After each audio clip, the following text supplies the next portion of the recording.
చాలా రోజుల తర్వాత ఒక మగాడిని చూస్తున్నావు కదా.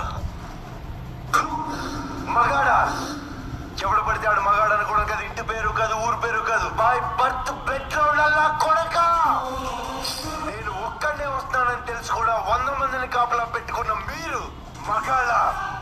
డబ్బు కాసుపడి, పదవి కాసుపడి నాన్న వాళ్ళని వెన్నుపోటు పడి చంపావు. నువ్వు మగతనం గురించి మాట్లాడుతున్నావు. బాడీ గార్డ్స్ లేకుండా, గన్స్ లేకుండా ఎవరిని ఈక కూడా పీకలేరు. ఎలా చెప్పుకుంటారో మీరు మగాళ్ళని? మీరు నిజంగా మగాళ్ళే అయితే మీకు 5 నిమిషాలు టైం ఇస్తున్నాను. గన్స్, కత్తులు లేకుండా నన్ను చేతులతో కొట్టి చంపేయండి. ఒక్కడొచ్చినా సరే, ఒకేసారి అందరూ కలిసి వచ్చినా సరే, నేను ఒక్క దెబ్బ కూడా తిరిగి కొట్టను. నన్ను చంపేయండి. మిస్ అయ్యిందా? 6వ నిమిషం నుంచి నేను కొట్టడం మొదలెడతా. ఒక్కొక్కడిని ఒకే దెబ్బకి చంపేస్తా. 2